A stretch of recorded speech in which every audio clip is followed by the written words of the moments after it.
My favorite animal to hunt. Big, mature, dominant whitetail bucks. DBD, baby, dominant buck down.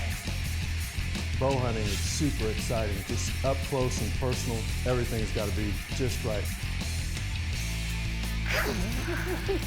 This is what we're after. Big dominant bucks just like this. What a great, great buck. Our first buck harvest filming solo cam style, and what a rush it was. They are the smartest, most adaptable, big game animal in North America. Yes, give me a second.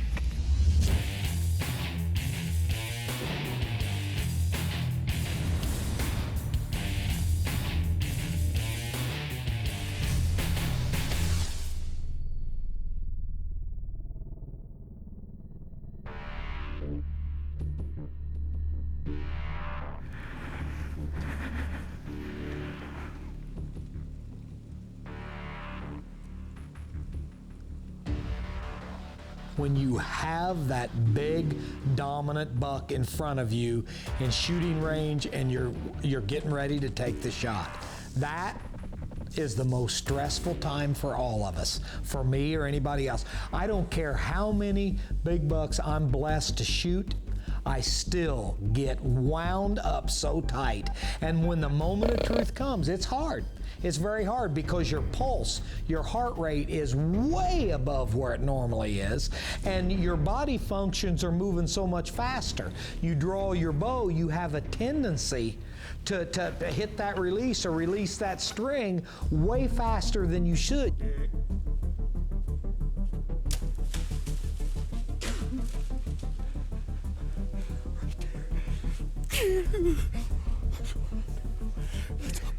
Giant 8. That's what I'm talking about, a big giant 8 with a double brow. Wow, that's what I'm talking about right there. You know, if you have a particular buck that you know about and that you target this particular deer to go after him, it's the toughest thing probably in whitetail hunting, but it's also the most rewarding. I'll tell you why it's the toughest. It's because you've singled this deer out. You have to learn his patterns, where he lives, where he beds, where he feeds, how he moves between point A and point B. And one individual buck, you know, he can be gone today, he can be back tomorrow, especially during the rut. And to try to figure it out, it's the toughest thing that I know of, but it's the most rewarding. Selecting a particular buck and targeting that buck earlier in the year gets to where it gets to be a mind game with you, because lots of times a big mature 4 or 5 year old deer, you in the back of your mind know that he's there, but you might go for weeks on end and never see that deer. So you just have to have the mindset that if you're doing everything right, you're not laying down any scent trail, that he is there, and it helps to have a visual now and then, but lots of times you won't, and you just have to put your faith that he's there. I once read an article by a renowned outdoor writer that said that you're better off focusing on deer of a specific age class versus hunting individual bucks. And I couldn't agree more, but for me, it's all about hunting my home range bucks on my farms. Matt. So for me, I need to learn as much as I can about those specific animals, try to get them on the ground. High-tined Iowa 8-pointer. When you're targeting a specific deer, there's the chance of seeing some other deer prior is pretty good. So you got to be disciplined to let him go by. If that's the case, if you really focus on this one deer, you know, it's really hard. You got to figure out exactly what he's doing. When all your energy and thoughts and efforts go into one particular deer, it can get tough. You can miss out on some great opportunities and some great deer in other farms, other areas. The season can get away from you before you know it. You could hunt several days and your time of hunting be up targeting one deer. The practice of using scouting cameras to pattern and inventory deer has led many hunters down the path of targeting specific bucks. And for the pros of dominant bucks, locating these upper age class animals often turns into an obsession that starts with naming the buck and leads to passing shooter animals in hopes of a chance at a specific trophy. For hunters who have large tracts of private land and knowledge that the buck is still alive, passing bucks and holding out is often easy. But for hunters on small tracts with limited photos or sightings, concentrating on specific bucks leads to frustration and anxiety in a sport that should be exciting and fun. Coming up, buck hunters Dean Scott and Jared Gant take us through a 4-year saga of hunting one Kansas whitetail, affectionately known as the pear tree buck, when Dominant Bucks returns. This portion of Matthew's Dominant Bucks is presented by Hoyman Extendable Tree Saw, the shooting lane saw. I'm Dean Scott. You're watching Dominant Bucks. Great Mississippi buck right there for early season. I'm Stan Potts, and this is Dominant Bucks with a forking G2. That's what I'm talking about right there. You're focused on that one deer, either it's his age, it's the size of his rack, whatever reason, I'm focusing on that one particular deer, and I want to use everything I can to accomplish that. All the stress and all the hard work leading up into patterning one particular whitetail, hanging your stands, running your trail cameras, putting in food plots, when it all comes together in the end, and you center punch them and you get it all on video, it's a great feeling. Came in with 2 other small bucks. They're bachelored up right now. In 2009, Mississippi bow hunter Dean Scott was hunting on a farm in Kansas and passed a 140-inch typical whitetail. That same year, a Kansas bow hunter named Jared Gant passed the same deer on a neighboring farm with hopes that the young buck would continue to grow. The bow hunters eventually met, and thus began the solo cam team of Scott and Gant, and the saga of the pear tree buck. I was introduced to the pear tree buck, had an encounter with him at 3.5 years old, and saw the potential there on our Kansas farm. Well, Jared Gant, my neighbor and best bud now, he had the same deer on his farm. Jared had him at 22 yards. He chose to let that deer pass. Well, at that time, Jared and I did not know each other. So he passed him, I passed him. And about that time is when Jared and I come together and realize we need to pool our resources and start protecting this deer and going after him. This is a nice staging area where I'm building the food plot. I've had this mineral site going for 3 years now, have gotten tons of pictures of the pear tree buck. He should be in this area a lot. You've seen me doing the skid steer work and spraying everything. I'm gonna disc it under in a week or so. I'm putting the food plot in, and I think I can catch him in here before dark going to the beans in early season. Well, here we are, summertime. These deer are hammering this mineral site. It's always a good idea to keep them freshened up. And of course, we all want our bucks to grow and they need all the mineral they can get. I just wanted to call and let you know I'm filming the pear tree buck right now.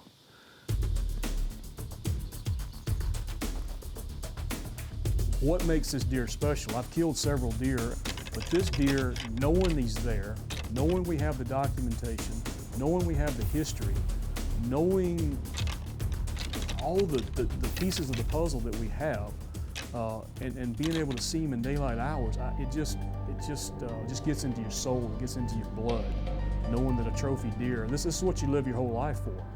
A 190 class typical 10-point. This would be the pinnacle of your career. And you know he's there, you know where he lives, you know what he's going to do, but you can't get an arrow in him. And it just builds inside. It just builds an emotion in you that's hard to explain, and if you're not careful, it will consume you. That's what we're talking about right there. That's our first shooter buck to see in 5 days. This is the famous pear tree buck. He's been living in our river bottom. He is 7 years old. Just a magnificent deer. I passed him up at 3.5. He was probably 140, 145 at the most. I knew he was a young deer and I knew he had potential. And this farm we got, the acreage we got, I knew he stayed there and I knew he had a chance of getting older and getting bigger. This is 6 years right here. This is when he was 6 years old. Just a phenomenal Kansas giant is a typical. This 4 over here is just shy of 10 inches long. Most guys are happy if a 2 is that long. You know, these are 13, just unbelievable 3s. When you put 2s and 3s that are 13 inches long, along with the 4s, good long main beams. The beams don't look that long because they turn in so much, but that is a 24-inch main beam right there. He's got everything. October 26th, down in the river bottom, chasing the pear tree buck. The Kansas typical was nicknamed the pear tree buck because a neighboring farmer often would see the giant during the fall in his backyard, eating pears that had fallen from his fruit tree.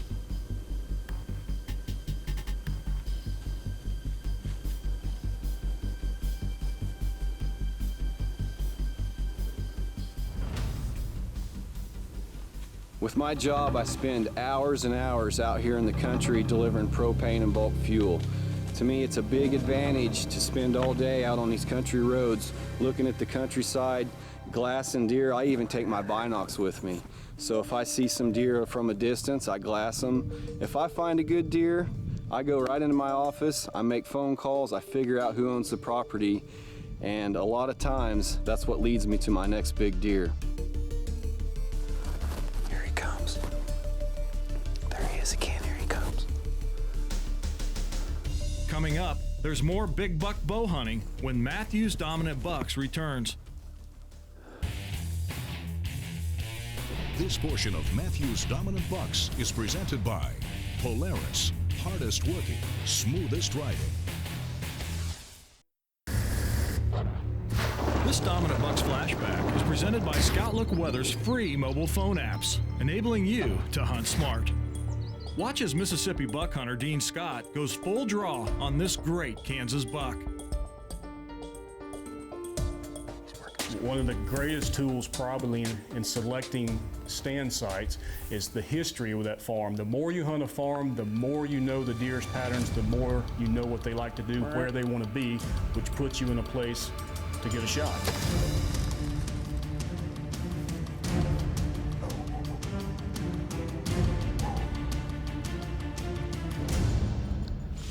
Oh my goodness, look what a deer. Come on in here, Ray. Look what a deer.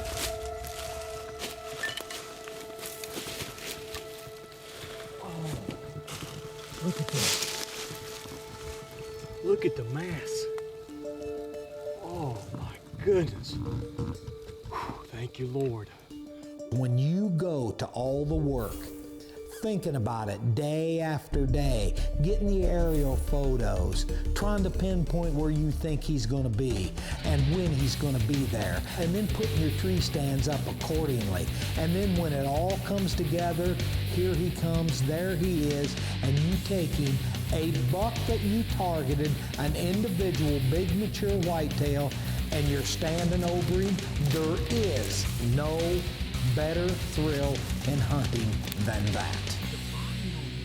For the Dominant Bucks team of Dean Scott and Jared Gant, the hunting seasons of 2010 and 2011 have come and gone with several sightings and at least one close call with the pear tree buck. The mainframe 10-pointer is still a net booner and consistently on the minds of both Jared and Dean. With rut in full swing, Dean Scott is back in Kansas. The year is 2012. We're in Kansas. This morning we've moved in on a wooded ridge. We call it the Acorn Ridge. It's just a narrow strip of timber running along a slough, old bluff back here behind us. It's just an awesome place for bucks to cruise. November 16th, that means rut. That means bucks cruising, checking does. Who's willing to be persistent? Who has a burning passion to pursue whitetails day in, day out? Who has a passion to travel? Who has a passion to go in the summer and clear shooting lanes and do all the stuff it takes to be ready for the upcoming season? Who's willing to carry camera gear day in and day out with all the extra weight, set the camera up? Who's willing to pass on a kill shot because the camera wasn't turned on? That's questions. That's things that people are willing to do. Individuals set their hearts to do this, to be that passionate and pursue a whitetail at that level.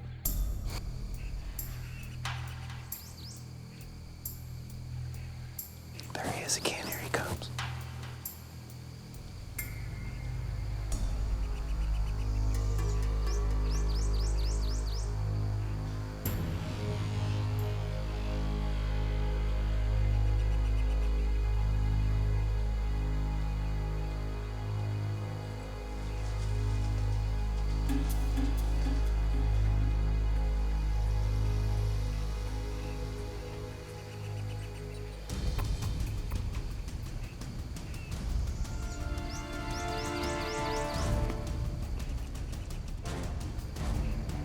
Right.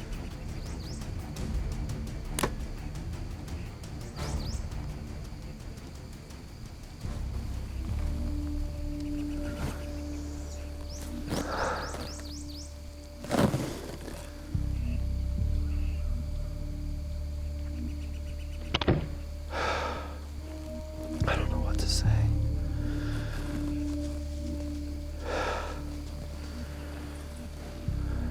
I'm Brian Rod, and this is Dominant Bucks. Well, I know this deer. He's at least a 6-year-old. Call him the Tall Tie 9. He was on my hit list last year. In 2010, the bow hunting team of Jared Gant and Dean Scott targeted a buck and nicknamed him the Pear Tree. Over the last 4 years, they have had encounters with Pear Tree.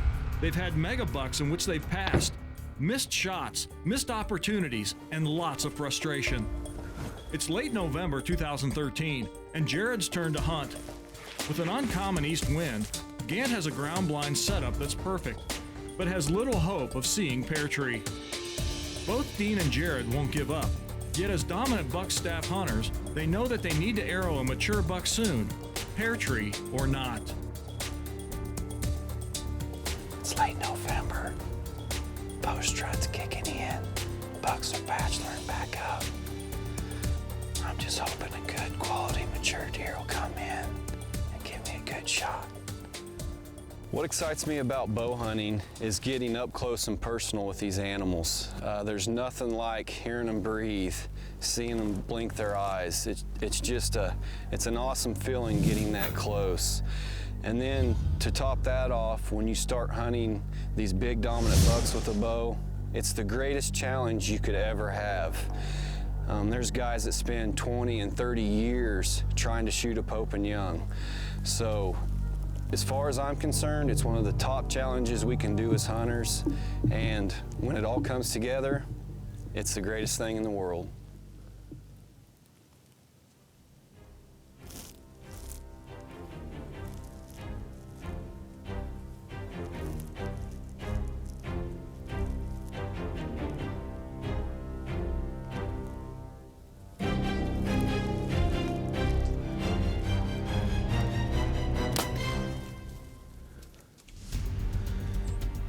I have hunted my whole life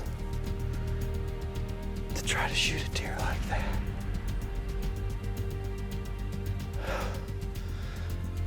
And I did it out of a ground blind. Okay, I gotta call my dad and Dean. I just smoked Pear Tree out of the ground blind. No, I'm pretty sure I smoked him. I ain't reviewed the footage, but he was quartered away perfect, leg open. Oh, man. I mean, wow. Look at the mass. He didn't break this. Oh my gosh. Look at that. Wow. We're talking 6 years of history, 4 years of hunting Pear Tree. He's never left this farm. He stayed down here in the river bottom. It's pretty secluded. Obviously he feels safe. I've never got to chase one particular deer like this, and we've made it a goal to do it. And thanks to Dean and my brother and Dad, they kind of give me the run of the place trying to get him killed, and I really appreciate that. Steer means a lot, and I'm just very thankful. When you do hunt close to home, and you do know specific bucks in your area, and you are able to pattern that deer over several years and end up taking him, it is the ultimate thrill and satisfaction in whitetail hunting. Any hunter will get lucky once in a while, but you show me a guy or a gal that consistently takes dominant bucks with a bow year after year after year, I'll show you somebody that doesn't cut corners.